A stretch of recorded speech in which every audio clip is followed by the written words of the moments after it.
Hello दोस्तों, नमस्कार। कैसे आप सभी? एक बार फिर से स्वागत आपका हमारे यूट्यूब चैनल पे। तो दोस्तों, एक बार फिर से यहाँ पे बात करने वाले उत्तराखंड में लेटेस्ट गवर्नमेंट वैकेंसी के बारे में, जो कि जिसका विज्ञापन आज ही जो है जारी हुआ है। हम बात कर रहे हैं उत्तराखंड चिकित्सा सेवा चयन आयोग की तरफ से जारी लेटेस्ट विज्ञापन की, जो कि उत्तराखंड स्वास्थ्य विभाग में निकला हुआ है। तो जल्दी से इसका विज्ञापन देख लेते हैं। और जैसा कि आप सभी जानते हैं, काफ़ी सारी जो ऐसी भर्तियां उत्तराखंड में संविदा के आधार पर निकलती है और जिनकी अपडेट आपको हमारे चैनल पर मिलती रहती है। तो ऐसी भर्तियों के लिए आपको चैनल से जुड़े रहना है, चैनल को सब्सक्राइब करके रखना है। तो यहाँ पे एक नई भर्ती निकली हुई है। इस भर्ती का जो है डिटेल्स, जो एडवर्टाइजमेंट है, वो यहाँ पे देख लेते हैं और कैसे आवेदन करना है सब कुछ यहाँ पे जानकारी देख लेते हैं। तो चिकित्सा अधिकारी एलोपैथिक परीक्षा 2026 कर्मचारी राज्य बीमा योजना श्रम चिकित्सा सेवाएं उत्तराखंड के अंतर्गत चिकित्सा अधिकारी एलोपैथिक के रिक्त 47 पदों हुई तो विस्तृत विज्ञापन। विज्ञापन प्रकाशन की तिथि 9 अप्रैल है। आवेदन प्रारंभ करने की तिथि 15 अप्रैल है। आवेदन भरने की अंतिम तिथि 5 मई है।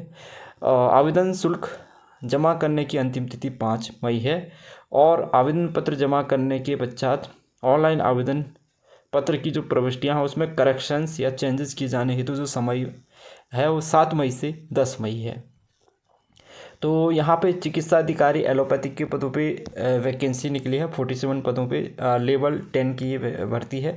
इसमें जनरल कैटेगरी के 27 पद हैं, ईडब्ल्यूएस के 4 पद हैं, ओबीसी के 10 पद हैं, अनुसूचित जनजाति के 3 हैं, अनुसूचित जाति के 3 पद हैं। अगर यहाँ पे आप आरक्षण के अनुसार पदों का विवरण देखें तो अनुसूचित जो जाति हैं उसके जो 3 पद हैं, इन तीनों के 3 पद यहाँ पे ओपन कैटेगरी के हैं।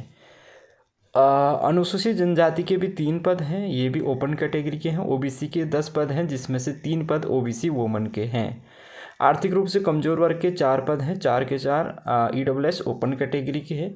जनरल कैटेगरी के 27 पद हैं, इसमें से 8 पद तो आपके जनरल वुमेंस के हैं और 1 पद यहाँ पे जनरल पुरुष सैनिक के लिए है और 1 पद जनरल ऑर्फन कैटेगरी का है, 1 पद जनरल कुशल खिलाड़ी का है और 2 पद जनरल उत्तराखंड राज्य आंदोलनकारी या उनके आश्रित का है। तो कुल 47 पदों के लिए विज्ञापन निकला हुआ है। ठीक है। यहाँ पे शैक्षिक अर्हता की बात कर लेते हैं। तो यहाँ पे एमबीबीएस की डिग्री जो है होनी चाहिए। दूसरा, स्टेट मेडिकल काउंसलिंग उत्तराखंड में स्थायी रूप से रजिस्ट्रेशन होना चाहिए।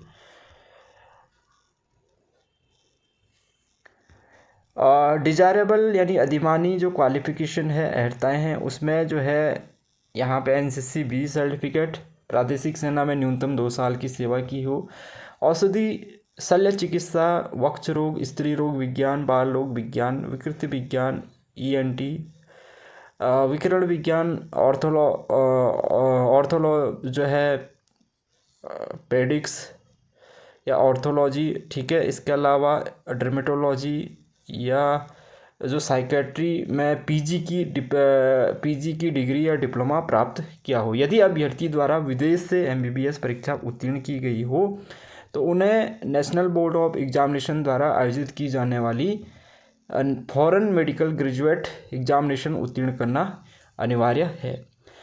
अभ्यर्थी का स्टेट मेडिकल काउंसलिंग उत्तराखंड में ऑनलाइन आवेदन करने की अंतिम तिथि तक वैध या नवीनीकृत स्थायी पंजीकरण प्रमाण पत्र होना अनिवार्य है।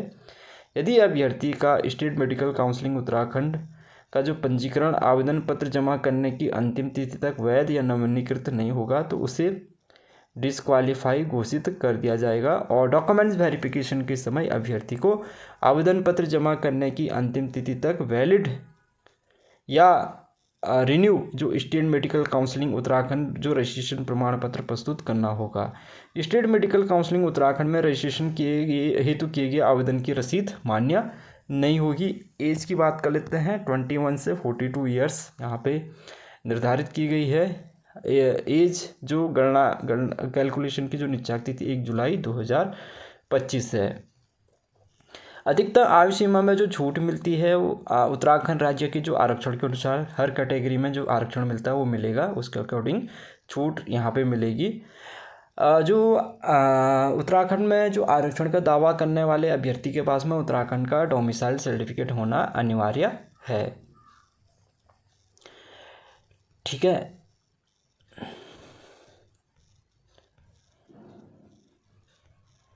और अब यहाँ पे देख लेते हैं आगे।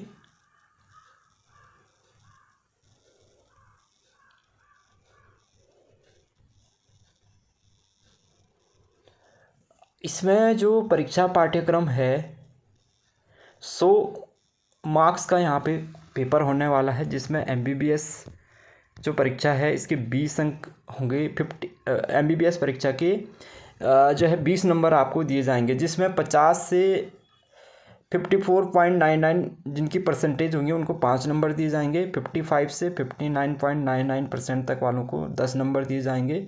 60 से 64.99% तक वालों को 15 नंबर देंगे और 65% या उससे अधिक वालों को 20 नंबर यहाँ पे दिए जाएंगे। अतिरिक्त जो शैक्षिक अर्हता उसके 10 अंक हैं। अगर क्लिनिकल विषय में PG डिग्री है तो 10 नंबर, क्लिनिकल विषय में डिप्लोमा है तो 5 नंबर उसके दिए जाएंगे। अनुभव के 20 अंक हैं एक्सपीरियंस के। अगर 1 साल का है तो 4 नंबर दिए जाएंगे और अधिकतम 20 नंबर।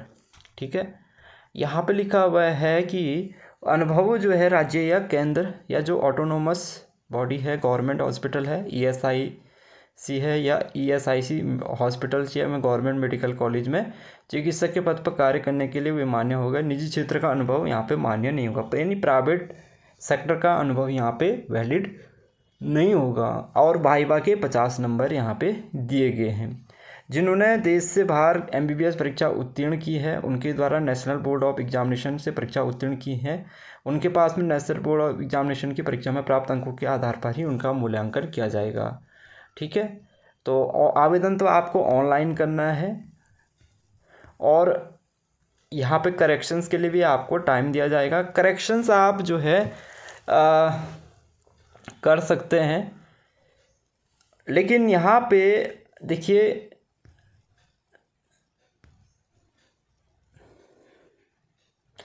अगर आप कैटेगरी सब कैटेगरी में चेंज किए पर अभ्यर्थी को जो परिवर्तित श्रेणी या उपश्रेणी का शुल्क वापस नहीं किया जाएगा। जैसे यदि कोई अभ्यर्थी पूर्व में जनरल कैटेगरी में आवेदन करने पर करेक्शन करता है और पोर्टल में अनुसूचित जाति श्रेणी का चयन करता है तो इस स्थिति में अतिरिक्त शुल्क उसको वापस नहीं किया जाएगा। ठीक है,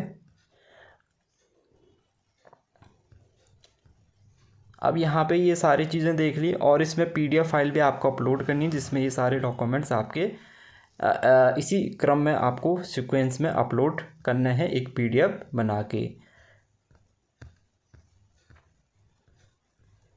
फीस की बात कर लेते हैं। जनरल एंड OBC के लिए 2000 रुपये है और अदर कैटेगरी के लिए 1000 रुपये एप्लीकेशन चार्जेस यहाँ पे लिया जा रहा है।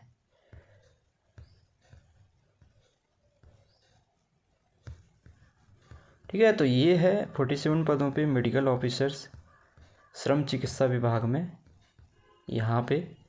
अब बाकी और अन्य कोई जानकारी अगर आपको चाहिए होगा तो आप कमेंट कर देना, उसके ऊपर भी आपको यहाँ पे वीडियो के माध्यम से यहाँ पे बता दिया जाएगा। ठीक है, अगर आपका कोई यहाँ पे डाउट रहेगा तो।